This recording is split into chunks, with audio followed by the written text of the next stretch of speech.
కాగిత కృష్ణప్రసాద్ సమక్షంలో కౌన్సిలర్లు మరియు కార్యకర్తలు నాయకులు టీడీపీ పార్టీలో చేరారు.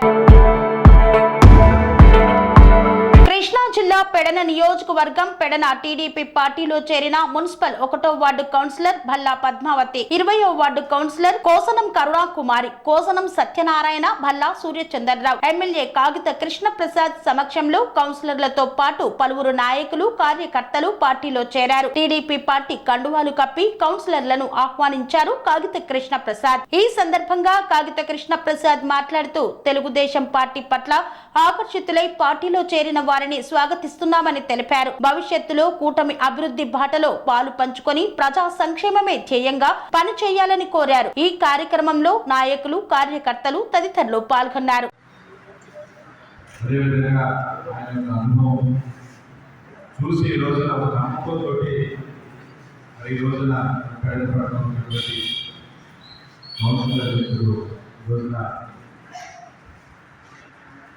పార్టీలోకి జాయిన్ సందర్భంగా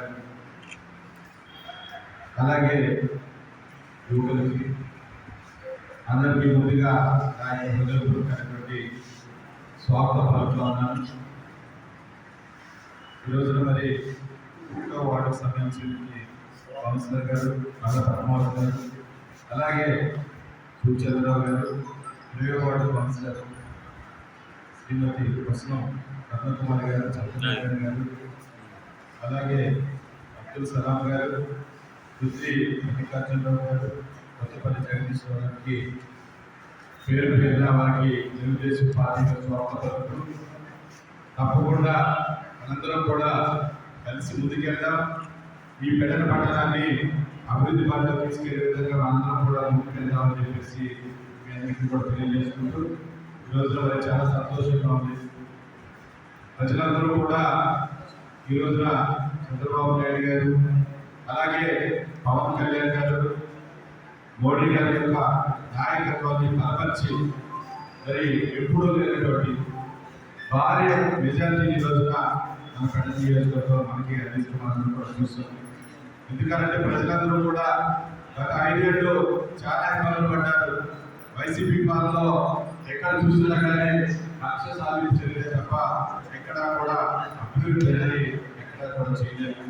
పూర్తిగా ప్రజలకు సంబంధించినటువంటి వనరులన్నింటినీ కూడా దోచుకున్నారు. ఎవరైనా ప్రశ్నిస్తే వాళ్ళని కేసులు పెట్టారు. అదే తరహాలో ఎక్కడైతే సంక్షేమ కార్యక్రమాలు ఉన్నాయో వాటన్నిటి కూడా వాళ్ళ పార్టీకి సంబంధించినటువంటి నాయకులకి కార్యకర్తలకి మాత్రం అందించారు తప్ప ఇతర పార్టీకి సంబంధించినటువంటి నాయకులు కానివ్వండి, కార్యకర్తలు కానివ్వండి, ప్రజలకైనా ఎక్కడా కూడా సంక్షేమ అభివృద్ధి కార్యక్రమాలు అనేది ఇవ్వకుండా ప్రజలందరూ కూడా మోసం చేశారు. కాబట్టి ఈ రోజున ప్రజలందరూ కూడా మంచి తీర్పు ఇచ్చి మరి ఎన్డీఏ కూటమిని మరి గెలిపించి మనం కూడా చూసాం. తప్పకుండా మరి ఈ రోజున ఏదైతే ఒక నమ్మకంతో నారా చంద్రబాబు నాయుడు గారి యొక్క పాలన చూసి మరి గతంలో కూడా చంద్రబాబు నాయుడు గారి పాలన చూశారు. ఏ తరహాలో కూడా మనందరం కూడా చూసాం. ఇప్పుడు కూడా అదే తరహాలో వచ్చిన వెంటనే ఏదైతే మరి ఆయన హామీలు ఇచ్చారో ఆ హామీలన్నింటినీ కూడా ఒక్కొక్కటిగా నెరవేర్చు ముందుకెళ్తా ఉన్నారు. వాటన్నిటి చూసి మరి ఈ రోజున పార్టీలో జాయిన్ అయినటువంటి వారికి తప్పకుండా రానున్న రోజుల్లో తెలుగుదేశం పార్టీలో కలిసి ముందుకెళ్దాం. తప్పకుండా మీరు ఏదైతే ఒక నమ్మకంతో ఈ రోజు పార్టీలోకి వచ్చారో ఆ నమ్మకాన్ని ఒమ్ము చేయకుండా తప్పకుండా మా అందరి యొక్క సహాయ సహకారాలు, ఇక్కడ ఉన్నటువంటి ప్రతి నాయకుడు కార్యకర్తల యొక్క సహాయ సహకారాలు ఉంటాయని మీరందరూ కూడా తప్పకుండా పాత కొత్త కాలేజీలో ఉన్నటువంటి నాయకులందరితో కలిసి ముందుకెళ్ళి మేము పార్టీని బలోపేతం చేసే దిశగా మనందరం కూడా కృషి చేద్దామని చెప్పేసి తెలియజేసుకుంటూ తప్పకుండా మనందరం కూడా మంచి కార్యక్రమాన్ని ఈరోజు చూసుకున్నాం. ఎవరైతే పెద్ద చెప్పినట్టుగా ఎవరైతే అవినీతి మారినటువంటి మంచి వ్యక్తులు ఎవరైతే ఉంటారో వాళ్ళందరినీ కూడా తప్పకుండా పార్టీలకు ఆహ్వానిద్దాం. మనందరం కూడా కలిసి వరకు ముందుకెళ్దామని చెప్పేసి మేము తెలియజేసుకుంటూ ఆ యొక్క ఎమ్మెల్యే గారు కృష్ణప్రసాద్ గారికి, మన పట్టణ సీనియర్ నాయకుడు వేణుగోపాలరావు గారికి, సీనియర్ నాయకుడికి, నా తోటి కౌన్సిలర్ అయిన పద్మావతి గారికి, ఇక్కడ విచ్చేసిన పత్రికా విలేకరులకి, ఇక్కడ ఉన్న నాయకులందరికీ నా యొక్క ధన్యవాదములండి.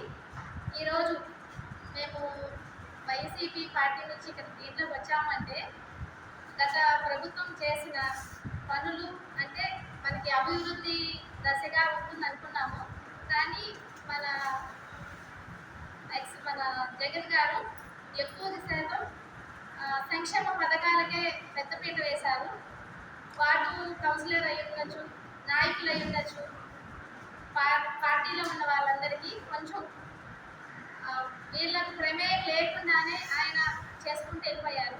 అంటే అభివృద్ధి దశ వైపు కాకుండా ఎక్కువ సంక్షేమ పథకాల వైపు వెళ్ళడం వల్ల ఈరోజు ఇప్పుడు మనకి గెలిచిన చంద్రబాబు నాయుడు గారు ముఖ్యమంత్రి గారు, మన నియోజకవర్గ కృష్ణప్రసాద్ గారు చదువుకున్న విద్యావంతులు, మంచి మృదు స్వభావులైన ఈయన చేసే పనులు మాకు నచ్చి ఇక మీద మనకి పెడల్లో చేనేత సంబంధించి కలంకారీ సంబంధించి ముందు మామూలుగా జరుగుతున్న కొంచెం ఇబ్బందులు రీత్యా ఇంకా బాగుంటుందని మేము ఏమైనా మా వంతు మేము 100% అంటే పూర్తి శాతం నేను కృషి చేస్తానని అందరి పెద్దల సమక్షంలో చెబుతున్నాను.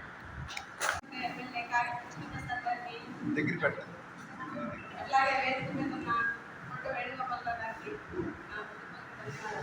అలాగే తెలుగుదేశం పార్టీ నాయకులకి, కార్యకర్తలకి అందరికీ మా ధన్యవాదాలు తెలియజేసుకుంటాం. ఈరోజు మమ్మల్ని ఈ పార్టీలో చేర్పించినందుకు చాలా సంతోషంగా ఉంది. అలాగే నేను ఎస్ఆర్సీపీ నుండి కూడా ఎన్నో సమస్యలు ఎదుర్కొని ఎన్ని కష్టాలు ఉన్నా కానీ అందులోనే ఉండి అట్లాగే ఓర్పుగా ఉన్నాము. కానీ ఈరోజు మాత్రం మాకు ఇది మంచి నిర్ణయం అనిపించింది. మేము వెంటనే ఇందులోకి రావాలని నిర్ణయం తీసుకున్నాము, వచ్చాము. మా తోటి కౌన్సిలర్స్, సీనియర్ కౌన్సిలర్స్ అని ధీమాతోటి మమ్మల్ని నానా ఇబ్బందులు పెట్టారు. అది కూడా మేము ఇంతకుముందు జోగి రమేష్ గారికి చెప్పాము, మాట్లాడదామని అన్నారు. మరి ఆయన ఎంతవరకు మాట్లాడారు అనేది నాకైతే తెలియదు. కానీ ప్రతి విషయంలోనూ అడుగడుగున మాకు చాలా నరకం అనేది చూపించారు. అట్లాగే ఇన్ఛార్జిగా ఉన్న రాము గారికి కూడా మా విషయం చెప్పాము. కానీ ఆయన మమ్మల్ని ఏ రోజు కూడా కేకేసి మాట్లాడదాము అని అనలేదు. మాకు ఎవరైతే అడ్డుపడుతున్నారో వాళ్ళు మాత్రం ఎంతవరకు సపోర్ట్గానే ఉంది, వాళ్ళ పైన వేసుకొచ్చారు తప్ప మాకు ఎటువంటి న్యాయం చేయలేదు. దానివల్ల నేను ఈరోజు ఇది మంచి నిర్ణయం అనిపించి నేను ఈరోజు ఈ పార్టీలో చేరడానికి నిర్ణయించుకున్నాను.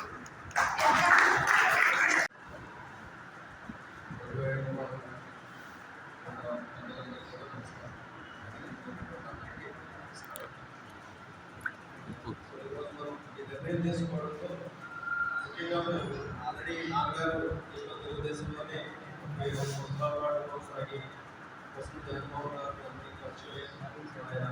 తెలుగుదేశం పార్టీ కొన్ని అనుకోని కారణాల వల్ల పార్టీ మారాల్సి వచ్చినా కూడా నాన్నగారు ఆశిస్తూ ఇంట్లోనే కొనసాగాలి. ఇందులో అయితేనే మనకి అభివృద్ధి అనేది జరుగుతుంది అనే ఆశతోనే కృష్ణప్రసాద్ గారు చేస్తున్నటువంటి ఆయనతో మాట్లాడినప్పుడు ఒక 2 నిమిషాలు నేను మాట్లాడినప్పుడే ఖచ్చితంగా మనం ఇందులోనే రావాలి అనేటువంటి ఒక నిర్ణయానికి వచ్చాను. సారిగా చూసినప్పుడు ఆయన మాట్లాడినటువంటి విధానం 2 నిమిషాల్లోనే వైసీపీ కౌన్సిలర్ అనే ఆలోచన కూడా లేకుండా నేను వెళ్ళి ఒక విషయంలో ఆడుతున్నాను. వెంటనే ఆయన ఓకే చెప్తాం. అట్లా ఆయన స్వభావం అక్కడ నాకు అర్థమైంది. సో ఇక్కడ మనం అభివృద్ధి చేయాలి అంటే ఆల్రెడీ వాటిలో 3 సంవత్సరాలుగా కౌన్సిలర్గా చేసినటువంటి ఇష్టంతో ఎవరికి కూడా ఏ ఇబ్బంది లేకుండా మేము వాటిలో ప్రతి వాటిలో కన్నా కూడా పరిపాలన చేసుకొచ్చిన గవర్నమెంట్ నుంచి మన ప్రభుత్వం నుంచి ఎటువంటి అభివృద్ధికి కూడా దోచుకోవడానికి అవకాశం లేకుండా, కౌన్సిలర్లకు ఒక విలువ లేకుండా మనకి ఇక్కడ మొత్తం కూడా అంటే సచివాలయ వ్యవస్థ అనేది తీసుకొచ్చి ఎవరికి కూడా ఏ విధమైనటువంటి నాయకులకి దానికి సంబంధం లేకుండా ప్రతిదీ కూడా అక్కడి నుంచే జరిగిపోవడం, ఏం జరుగుతుందో కూడా మనకు తెలియనటువంటి విధంగా నేను రాష్ట్రంలో తిరుగుతానండి. మొత్తం 10 రోజులు ఎక్కువగా తిరుగుతాను బ్యాంకింగ్ వ్యవస్థ ద్వారా. ఎక్కువ వెళ్ళినా కూడా నరకం అనేది చూస్తున్నాం. ఎటువంటి అభివృద్ధి చెప్పుకోవడానికి మాత్రమే మేము ఇది చేసామని అభివృద్ధి విషయంలో చెప్పుకోవడం జరిగింది. కానీ సంక్షేమ పథకం అనేది ఒకటే పేదలకి డబ్బులు ఇస్తున్నాను, నాకు ఓట్లు వేసేస్తారు అనేటువంటి ఒకే ఒక్క ధ్యేయంతో 30 సంవత్సరాలు నేనే సీఎంగా కొనసాగుతానని చెప్పి జగన్ గారు నిర్ణయం తీసుకోవడం, జగన్ గారి దగ్గర నుంచి సీఎం టు సీఎం అని చెప్తూ ఉండేవాడు. అంటే చీఫ్ మినిస్టర్తో కామన్ అంటే మధ్యలో ఎవరికి సంబంధం లేదనే విషయంలో ఎవరి నిర్ణయాలకి ఆయన అసలు నిర్వహణ పూర్తిగా అభివృద్ధి అనేది రోజుకోకుండా జరిగిపోయింది 5 సంవత్సరాలు. సో ఇప్పుడు మనం తెలుగుదేశం ప్రభుత్వం అధికారంలోకి రాగానే చూస్తున్నాం. అమరావతి అనేది ఇమీడియట్గా స్టార్ట్ చేయడం అది మనకి ఎంతో ఉపయోగకరమైనటువంటి అది. నేను అమరావతిలో కొన్ని వర్క్స్ కూడా చేశాను. సో అక్కడ నేను చూశాను ఆయన యొక్క ప్లానింగ్ కానీ మొత్తం కన్స్ట్రక్షన్ కనుక జరిగితే మనం ప్రపంచంలోనే మన రాష్ట్రం వైపు మన అమరావతి వైపు అన్ని దేశాలు చూసేటువంటి ప్లాన్ అది. సో అలాంటి ఆలోచనని పక్కనతో ఒకటి 5 సంవత్సరాలుగా జరిగినటువంటి దాంట్లో ఎటువంటి అభివృద్ధి లేకుండా జరిగినటువంటి దానికి మేము నిరాశ చెంది ఈరోజు మన నియోజకవర్గంలో మన కృష్ణప్రసాద్ గారు మనకు ఎంతో అభివృద్ధి జరుగుతుంది అనే ఆలోచనలో ఎంతో ఉన్నటువంటి చదువులు అలాగే కలిగినటువంటి కాబట్టి ఆయన సమక్షంలో ఈరోజు చేరాలి అనే ఉద్దేశంలో ఈరోజు జరగడం జరిగింది. సో ఆయనతో పాటు నేను మా వరకు నేను ఎంతవరకు అయితే ఇంకా 2 సంవత్సరాల పాటు ఉంది.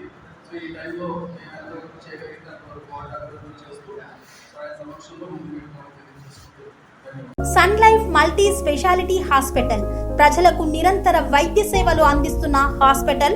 డయాబెటాలజీ స్టెమ్ సెల్ ఫిజిషియన్ లో ఇండియాలోనే మొదటి డాక్టర్ గా పేరుగాంచిన డాక్టర్ విజయ్ భాస్కర్ గారు అత్యాధునిక విజ్ఞాన పరిజ్ఞానంతో అంతర్జాతీయ ప్రమాణాలతో సామాన్యులకు సైతం అందుబాటులోకి తెచ్చారు Sun Life multi speciality hospital ను. అనుభవజ్ఞులైన వైద్యులతో అన్ని రకాల వైద్య సేవలు, ఆపరేషన్స్, సర్జికల్ ఎమర్జెన్సీలు, ప్లాస్టిక్ సర్జరీలు, చికిత్స అందించనున్నారు.